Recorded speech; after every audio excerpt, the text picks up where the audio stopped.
कहा जा रहा है कि यह लोकसभा चुनाव जितना मैदान पर लड़ा जा रहा है उतना ही सोशल मीडिया पर भी।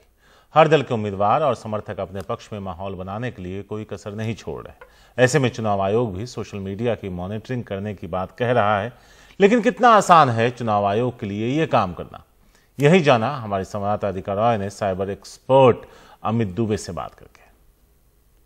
पार्टी के खुद के भी जो स्ट्रक्चर्स हैं पेजेस के, वो बड़े कॉम्प्लिकेटेड हैं। एक तो नेशनल पेज है जो वेरीफाइड पेज है, फिर उनके स्टेट लेवल डिस्ट्रिक्ट लेवल के पेजेस हैं, फिर उनके अलग अलग कैंडिडेट के खुद के पेजेस हैं, फिर बॉडीज़ के पेजेस हैं, फिर देन कम्युनिटी पेजेस हैं। सो इतना ज़्यादा कॉम्प्लिकेशंस है इसमें कि एनोनिमस रहना बहुत आसान है। तो आप मुझे बताएंगे कि किस किस इश्यूज इस प्लेटफॉर्म पे लाया जा रहा है? जैसे कि अब कोई नेशनलिस्टिक पार्टी है या कोई इस तरह उस चीज़ को यूज़ करना चाह रहे हैं तो नेशनलिस्टिक पेजेस होंगे। आई लव इंडिया करके कोई पेज होगा, या किसी पर्टिकुलर सिचुएशंस के ऊपर पेजेस होंगे, काऊ के ऊपर कोई पेजेस हो सकता है, वंदे मातरम पेजेस हो सकते हैं। फिर पेजेस होंगे, पेट्रियटिज्म एक बहुत बड़ा मुद्दा होता है और ये वर्ल्ड वाइड फिनोमेना है। Patriotism is definitely a big issue, big reason to vote. देखा जाए कि कोई एक पर्टिकुलर इशू एक पॉलिटिकल पार्टी के फेवर में जा रहा है तो उस टाइम इलेक्शन कमीशन कोई एक्शन ले सकता है क्या?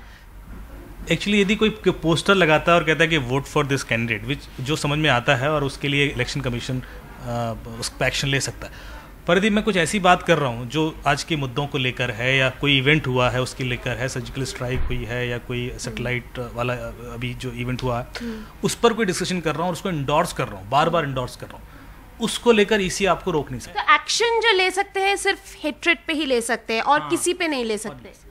आप यदि किसी को वैसे मेलाइन कर रहे हो उसको डाउन किया जा सकता है, वो समझ में आता है, लेकिन यदि किसी इश्यूज पे बात कर रहे हो उसको उस पर किसी को रोकना बहुत मुश्किल। और ये जो इलेक्शन कमीशन कह रहे हैं कि प्रॉक्सी पेजेस और फेक न्यूज़ पे क्रैकडाउन करेंगे, ये हकीकत में कितना पॉसिबल है, आप हमें बताएं। सबसे पहले तो हम स्केल देख लें। इंडिया वैसा कंट्री नहीं है जैसे यूरोपियन कोई कंट्री है, या कुछ हद तक यूएस में भी वो मॉनिटरिंग पॉसिबल हो जाती है because of technological infrastructure. India के संग बहुत सारे दूसरे चैलेंजेस हैं और उस वजह से, जैसे कि यहाँ पर जो ऑफिशियल हमारे पास डेटा है कि 87,000 से ज़्यादा तो व्हाट्सएप ग्रुप हैं जो सिर्फ पॉलिटिकल कैंपेन के लिए क्रिएट किए गए हैं, जिसमें पॉलिटिकल एक्टिविटीज़ हो रही हैं। इससे ज़्यादा फेसबुक पेजेस हैं जो ये काम कर रहे हैं।